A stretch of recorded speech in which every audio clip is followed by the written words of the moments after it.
Welcome to another episode of Growth Hacker TV. I'm Bronson Taylor, and today I have Martin Thuwiesen with us. Now, I didn't ask you how to pronounce your last name. Is that actually correct? That's kind of correct. That's good for me. Kind of correct. How's the right way to say it? Tubison, actually. Okay, all right. It's unpronounceable. Yeah, it is unpronounceable. That's right. So, Martin, you are the co-founder and CEO of Data Camp, right? Okay. And so, tell us about Data Camp. Yeah. How did it get started? What is it? I mean, data is all the rage. What is Data Camp? Yeah, so I'm actually responsible for all the marketing. So one of the other co-founders is the CEO, but that doesn't matter. So DataCamp is an online interactive learning platform for data science. So we teach people open source technology so that they can do their own analysis. It's fully online. It's interactive, which means that you get instant feedback based on the type of mistakes you make. So I guess many of the people are familiar with something like Codecademy or something to learn web development. So we're that for data science. Because the approach is a bit similar. You type in code and you get a certain output. Now, instead of a web page, you get a predictive model or a data visualization or something. Yeah. But you can apply the same didactical techniques.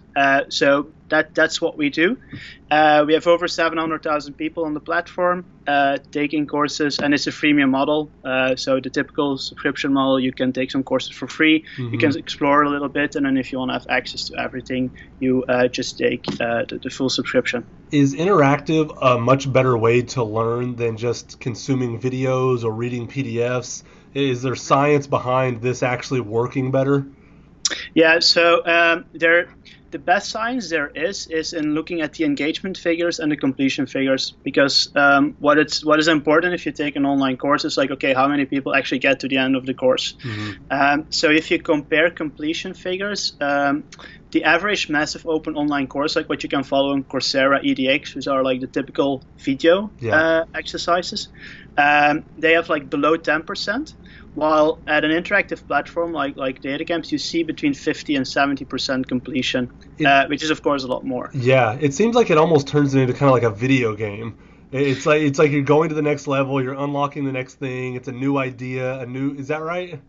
Yeah. So the best comparison I've ever heard was a comparison with movies. So when movies started, like 1800, end of 1800, they were just filming like theater pieces. So it was like a theater, and they weren't really using the medium itself. And now today we have walking dinosaurs and things like that. Yeah. So it's its own medium, and it's the same is happening with education. Like the first massive open online courses, they just filmed the classroom. So it was like the theater. They film the classroom, they put it online, and now they're using all this technology. You have like these great companies like Code School Treehouse as well that are doing all of this in an interactive way and rethinking how you can educate people. Yeah, and it seems like a lot of technology, slanted subjects are becoming interactive. Like you mentioned, Treehouse and Code Academy, and you guys with Data Camp.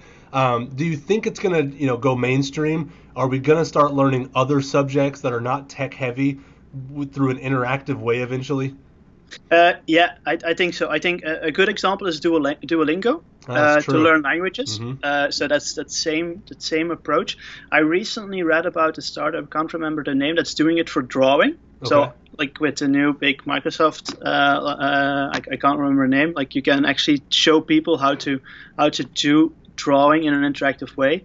So I do think it's gonna become more and more mainstream to learn in that way. Yeah, it seems like the future. I mean, recording a classroom, like your analogy is really good, that it's basically recording theater. They always say that every new technology, it needs to find its own content. MTV needed music videos. Twitter needed, the short, pithy sentence. So it seems like education really is about interactive online, not just watching an MP4. So let me ask you this. You guys are in Belgium and you've come to the US. Why is that? It seems like you could run this business from Belgium just fine. Yeah. So there are a couple of reasons. So one is the market in the US is way bigger. It's they're way more open to the type of education that we want to provide. So, for example, in Belgium, education is very cheap, while in the US, it's way more expensive to go to university or college. So they're way more open to alternatives. From a business perspective, like the good teachers, the good instructors, many of them are based in the US. So we work with external instructors, so that helps us to reach them. And then in terms of like investment, so Belgium is a way different country to get investment. Yeah, I'd imagine so. It's the traditional European country. So by coming to the US, we opened up that opportunity, but we actually still have an office in Belgium where the majority of the engineering team is based. Yeah, makes sense. So you guys have grown quite a bit. You said you have 700,000 people registered using the software on your freemium model. It seems like you guys have grown by going community to community. Talk me through what your growth was and how you really focused on specific communities to do that. Yeah, so it all started. So we're big fans of the book 0 to 1 by Peter Thiel. Everyone is. Everyone is. But one of the things that he mentions in the book is like, it's very smart to have like a monopoly in one area and then slowly expand into other areas. So when we started, the first slogan of us was actually not learn data science, but learn R. And R is a programming language that's heavily used in statistics. So we started with, building a niche there and building our interactive platform tailored to learning R. And what was nice was that at the same time that we started focusing on R was getting more and more adoption in industry. So it grew out of academics, so it got more and more industry adoption. So we could like nicely ride that wave. So now today we have a very strong name for online learning in the R space. And then we started expanding into the next language, which was Python. So then Python for data science was a focus, and next month we're going to release SQL. So we try to establish a name in a community, and then we go to the next community, and that's how we try to grow. So from within that community, rather than general education. Yeah, and what did you actually do to grow? Like, where did you actually find the customers? Were you going into chat rooms where they're talking about R on subreddits, or like what are you doing to actually get them to know you guys exist? Yeah. So in the beginning, we were very active in the community itself. So we attended like conferences, we gave talks. Also, our model is that we have external instructors in front of the camera. So we try to work with the best instructors in the field, which also often means that they have a very strong brand value in that field. So we leveraged their brand to give validation to our model, as well as to like create word of mouth and send people towards our platform.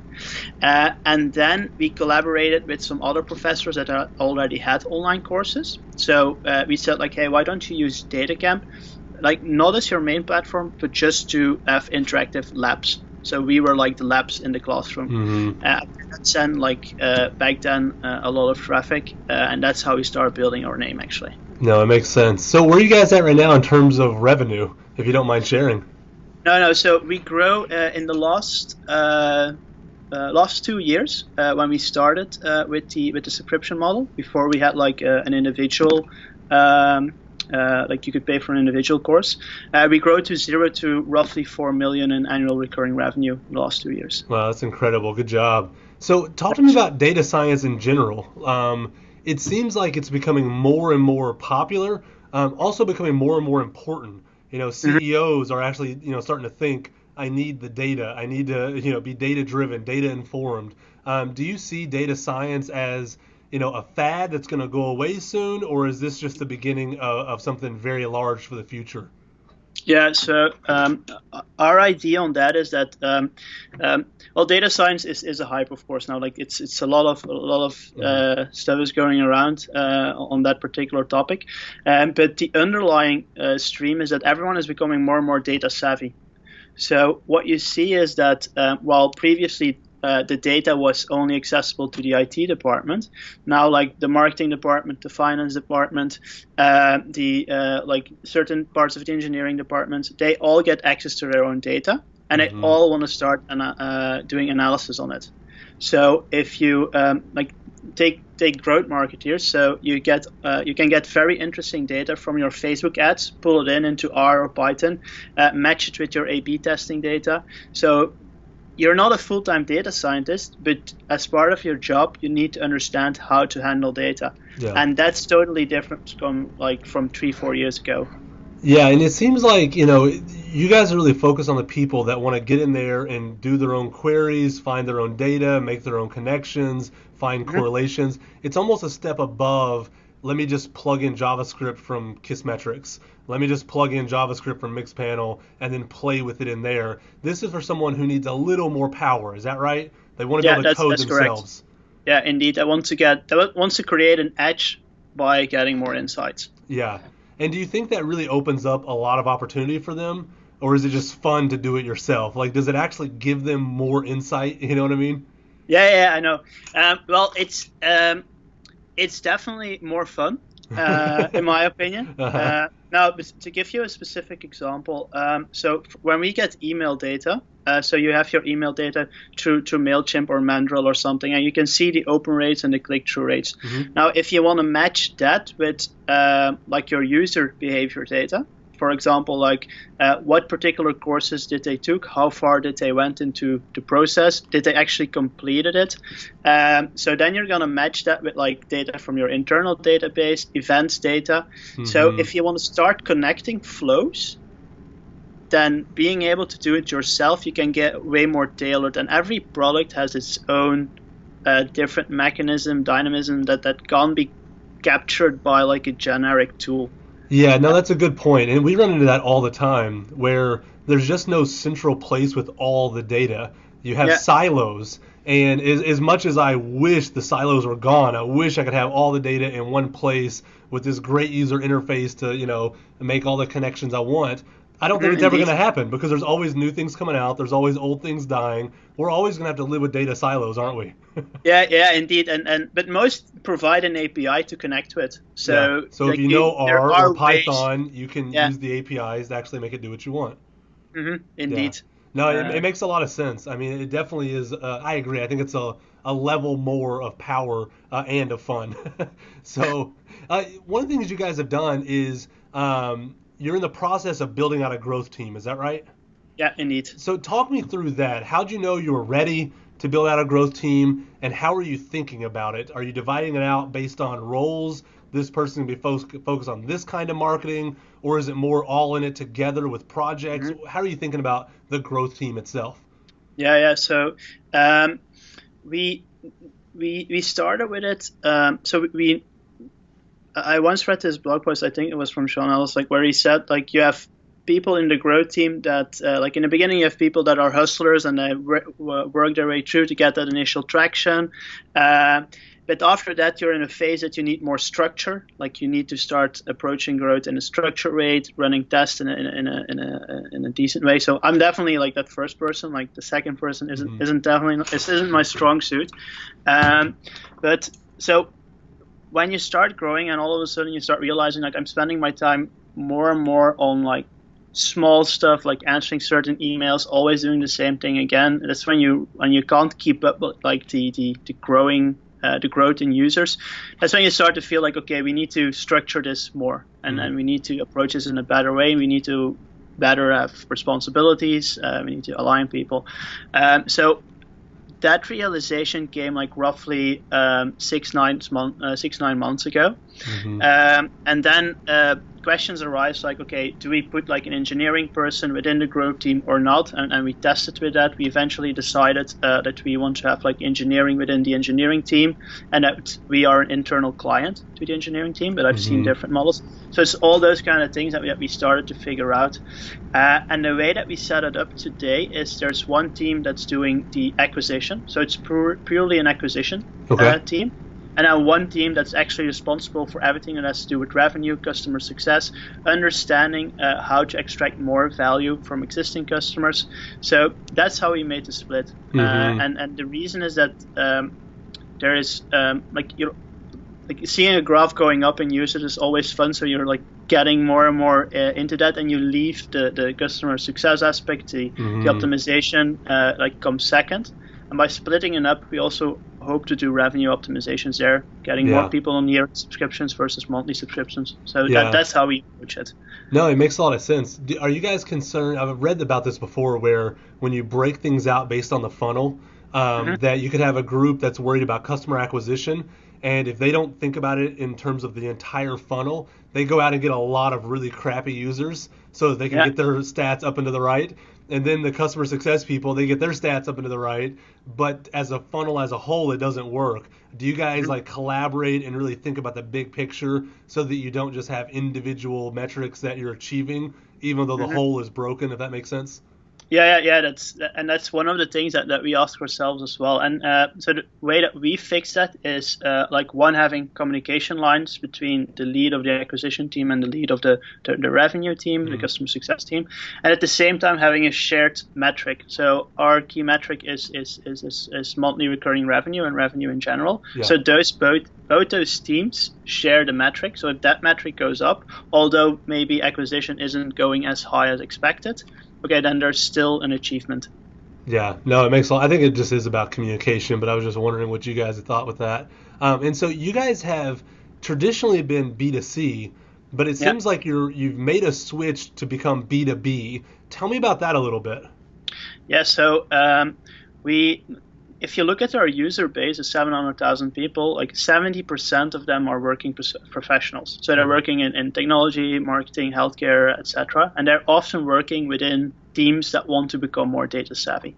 So we started getting requests like, okay, is it possible to have DataCamp in a more of an enterprise setting, like where we can see how my colleagues are making progress, how they're doing, things like that. Create learning paths, like what courses to take next.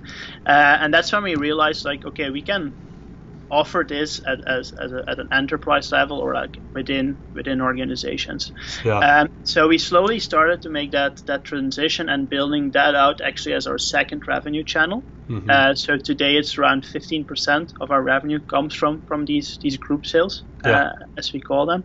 And the way that we achieve growth there is by going back to that initial point, understanding there are people in our current user base that actually want to know about, hey, do you have DataCamp for the enterprise setting? So our entire B2C customer base is actually a huge lead generator for our B2B offering. It sounds a lot like Dropbox. You know, they had a lot of consumers. The consumers pulled it into the enterprise, and then they needed an enterprise solution. Yeah, indeed. So that's it doesn't need to be hard. No, it's awesome. I mean, that's the way to do it. Absolutely. Well, you know, Martin, this has been a great interview. Let me ask you two last questions. These are the two questions I always end on. One is, what are you doing right after this interview is over, no matter how boring or how awesome it is? Okay, so actually my next thing is getting lunch. after that, so I have we just hired a new person. So we're going to go over the different goals that person has. He made a map of the different competitors in the space, how the field looks like. So that's a great onboarding experience. At least I hope, so that we know that people understand the space. So I'm going to go over that with him and see where I can add value. Yeah, that's awesome. All right, last question. What's the best advice you have for any startup that's trying to grow? It's all about the people. Start building a brand or something for recruiting purposes. Like if you do stuff, write about it, make it public, because once you start recruiting, then you'll have so much value out of that. Yeah, that's awesome. Well, Martin, that's great advice to end on. It is all about the people. Thank you again for coming on Growth Hacker TV. No problem. Thanks a lot. It was a great talk.